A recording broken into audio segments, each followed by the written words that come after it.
with Tomahawk. I'm Mike, and I've got my line mate Matt with me.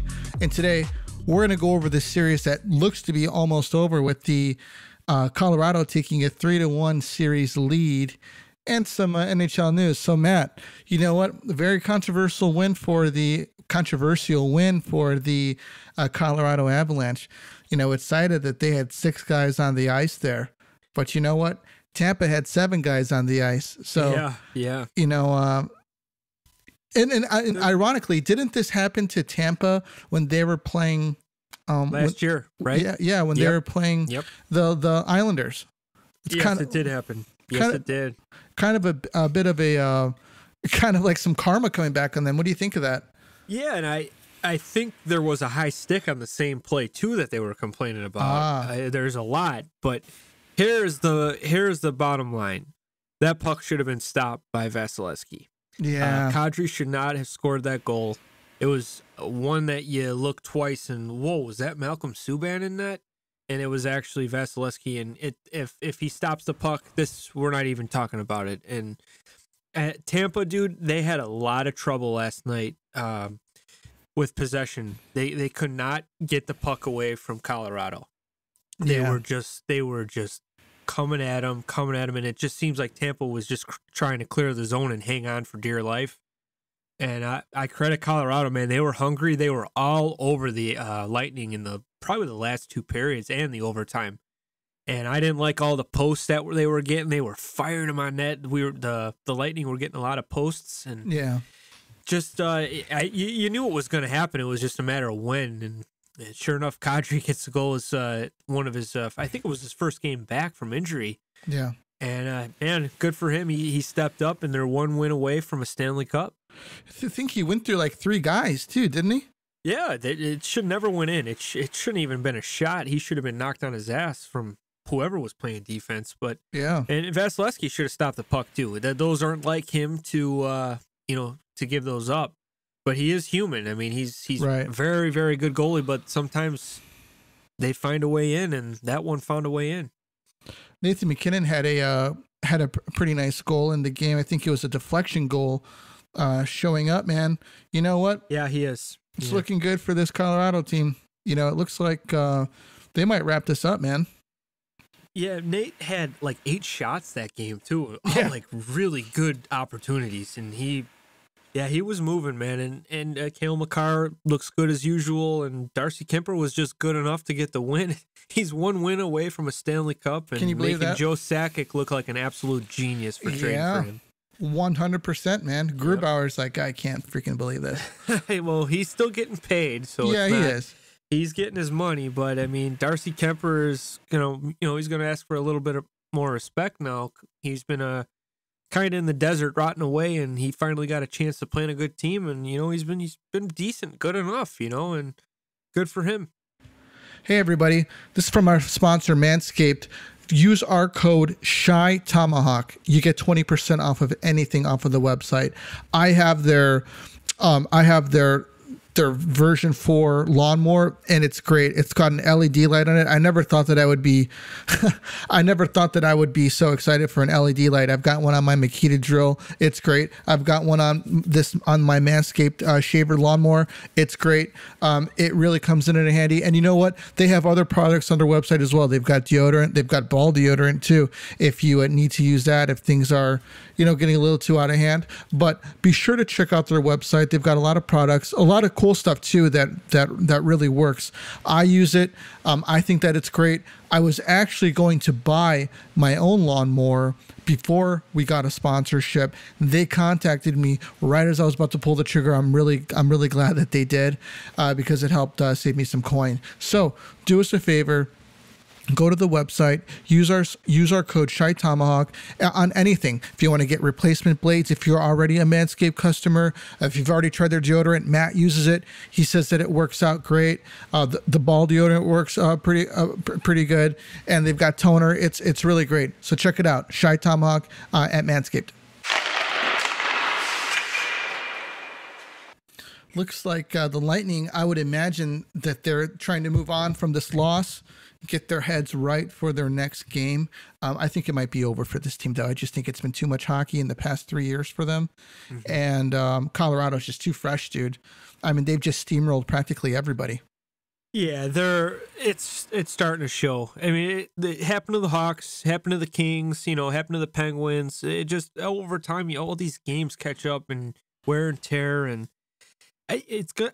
I could see the Lightning coming out, getting a win, maybe coming back home, but it's going to be very hard to win like 3 in a row against this team.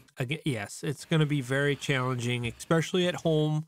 For the Avalanche, they've been amazing at home this whole season, and they're firing on all cylinders right now, dude. So Vasilevsky has to be nearly perfect the next game to get a win.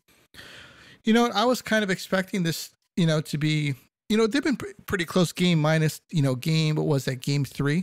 That was the huge win by Tampa. Colorado had a huge win. I thought that these games would have been 1-goal affair wins each. Yeah, you know what? When Chiarelli scored 8 seconds in the game, I'm like, oh, dude, Tampa's ready. And it made me look good because I said that Tampa would win this and tie this series up. And I'm like, oh, these guys are ready to go. But Colorado just kept fighting back. And it's gonna be a good game, this next one. But they have to play their best hockey, and they need everybody. And I think that's the problem with Tampa. I think Braden Point is not even 50%. And I don't. Did he even play last night? He wasn't even a factor. No, yeah. See, they got to shut him down, or they're going to lose him next year because they're gonna risk losing this guy. So you need the captain clutch Stamkos to come up big. You need Kucherov to step up. Victor Hedman, Ryan McDonough have been very quiet. I've been seeing a lot of mean tweets about Ryan McDonough's play. I don't think he's been that bad, but I think last year he just set the bar so high. He was so good. Yeah. And he's just not at that level like he was last year. I think he's got some injuries too. Yeah, he plays a lot of minutes, man. Yeah, I think he's playing with some injuries right now. So moving on, Austin Matthews has won the Hart Trophy and the Ted Lindsay Award too, didn't he? Yes.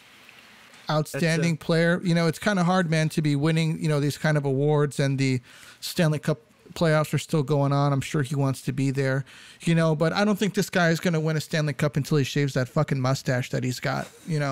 I think that there's like some rules against the hockey gods that, after a certain point in time, like say past the 80s, you can't wear a mustache anymore. Yeah, I mean, why would you want to look like Ron Jeremy? It's just weird. Yeah. Cale Makar won the Norris Trophy, which was, as we've mentioned previously, is turned into the Offensive Defenseman Award. Good for him. Happy for that guy. Where did they have the ceremony at, man? It looked like it was in the back of an old movie theater that was just getting demolished the next day. I don't even know. It looked weird. Dude, how can they have this while the playoffs are going on? I don't know. The NHL does some weird things. I'm just, it was very weird. I'm not a big fan of Keenan Thompson, whatever his name is. He had some funny jokes here and there, but he doesn't do it for me. Oh, okay. Igor Shesterkin won the Vezina Trophy. Very impressive, man. He had an incredible year. It's going to be pretty hard to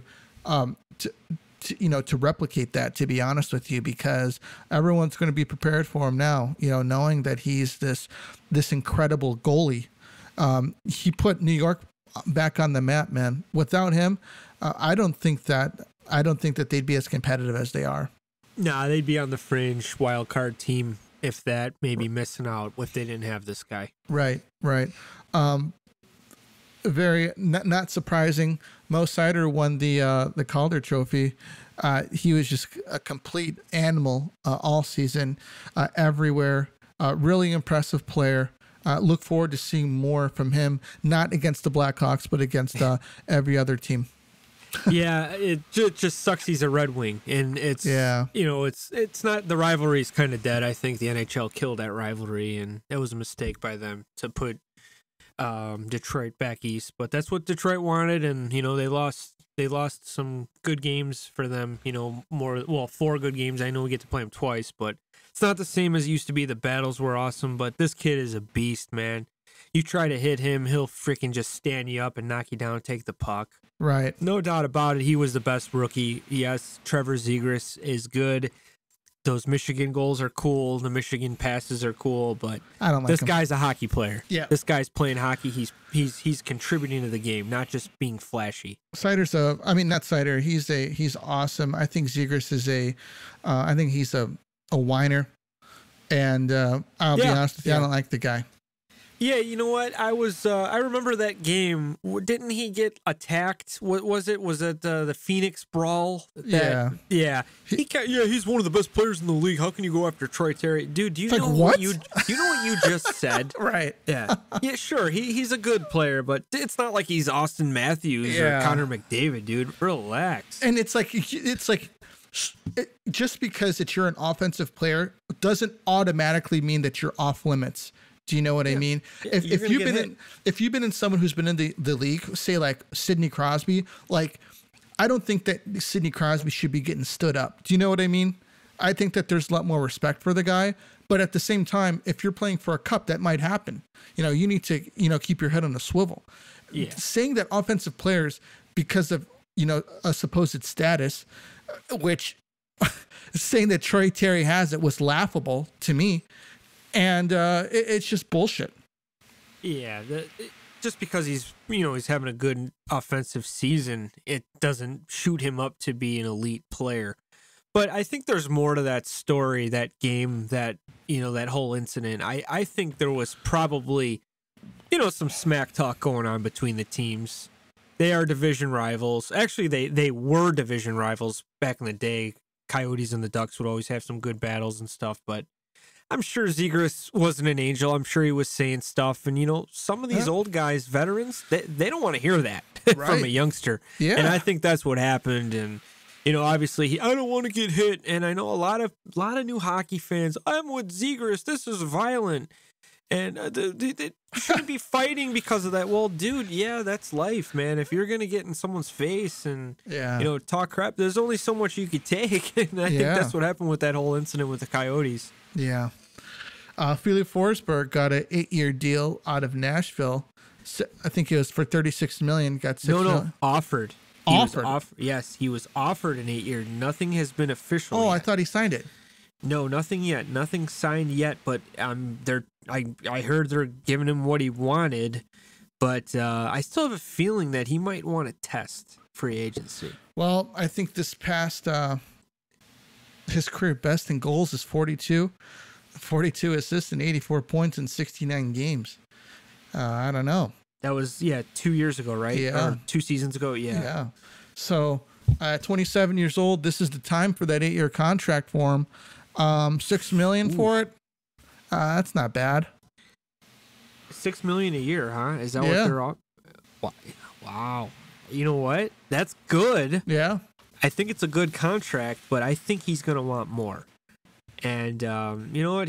It's okay to be selfish to get what you need, but he might want to win. I don't think Nashville's even close. They got a very good goaltending, but they, at their first round and in and out kind of team. They're not really stacked. Like they don't spend the money. I know they're a smaller market, but he might want to sign somewhere like, say like the LA Kings or, they're going for it. The Oilers, I don't think the Oilers have the money, but he might want to test and see what he can get. Maybe he'll get a better chance of winning a cup too. Maybe he likes the Nashville area. You can get land for pretty good out there, man. Have a nice life there. I mentioned Chicago, that it's a pretty nice place to be a young millionaire.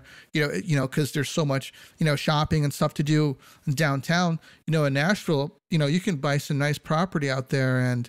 Even after your hockey days are over, dude, just have like a nice place to live. A lot of players that, end up getting traded to Nashville usually stay there, even if they get traded after. They kind of find their way back. Kind of like St. Louis, too, I feel like. A lot of players retire, like Keith Tkachuk. He's a St. Louis guy. And even Nashville, like you said, Tennessee's a beautiful state. You can get a lot for what you pay for, and there's just more freedoms there, I believe, and it's just a very nice, beautiful scenery, the Smoky Mountains, and people love the Nashville life, the country music scene, and Yeah. a lot of these hockey guys are huge fans of country music. So yeah, you could be right. You might be happy there. Not a bad place to be a millionaire, man. Yeah, and raising a family. That's what I call it. Not a bad place. You know, it's not like Columbus. You're like one of the top teams, you know, in the city. I mean, as much as I hate Nashville and the Nashville fans, that place is full and they're yelling every night. I give them credit for that. Yeah. Putting fans in the building does a lot for the players. Yeah. I mean, they don't score a lot of goals or anything. They don't have any.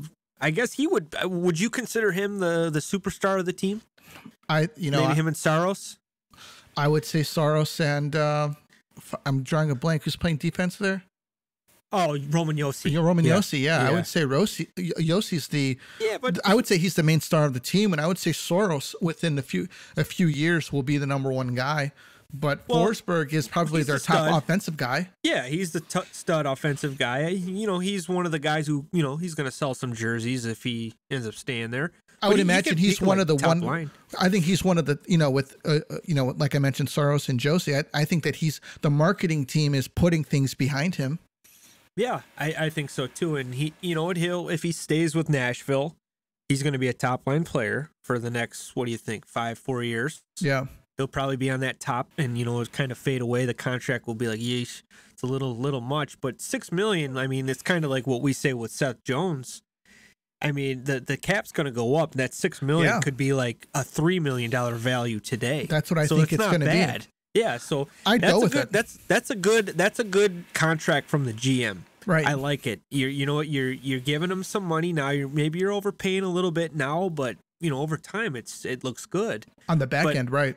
Yeah, but I think maybe his agent is saying, "Hey, we can get like 9 somewhere." But you'd have to change your whole life around. You gotta pick up and move. You gotta learn a new system. But you never know. This is the fun part of the season. Maybe you go there and you don't like it. It's like I was making $6 million here, and life was good. And I'm making $9 million here, but I hate it here. And the taxes, I'm sure the taxes are way better in Tennessee too. Oh yeah, he could go, like, if you want to go to New York. You're probably going to be paying, you're going to get your $7 million a year, $8 million a year, but you're going to get 6 anyway, and you'd probably walk away with more in Nashville. Right. Yeah. Well, cool, man. That's pretty much all that I got. What about you? Yeah, that's about it. I'm glad we talked about Mo Seider because I think he deserves a little hype and a little praise. He's very exciting. I love watching his clips on Twitter or YouTube, just standing guys up, and he's a stud. I hope we can get a guy like him to build our team around. I think that I'm going to make the prediction that Ian Mitchell makes the team next year out of camp. Yeah, he had a great season in the A this year. Davidson did the right thing, keeping him down. Yeah. I thought that was smart. Even Nicholas Baudin, I see a lot with him too. And I hope we do it right. Let's do it right. Let's sign some good. I think we got 5 picks in the 2nd and 3rd round, up to the 4th maybe. So hopefully we find a gem in there. That'd be awesome, and we could start talking about our Mo Seider. Right. So, all right, everybody, that's all we got for you tonight. I'm going to make the prediction Colorado closes it out in the next game, which I believe is tomorrow, Friday, and then we're going to go into our off-season Blackhawks podcast where we start evaluating the players of the team. We wanted to do that after the playoffs were over, so but we'll be getting to that as soon as the season's over. All right, that's all that we got for you tonight. Thank you for listening, and we'll catch you on the next one. This is the Tomahawk, and we're out of here.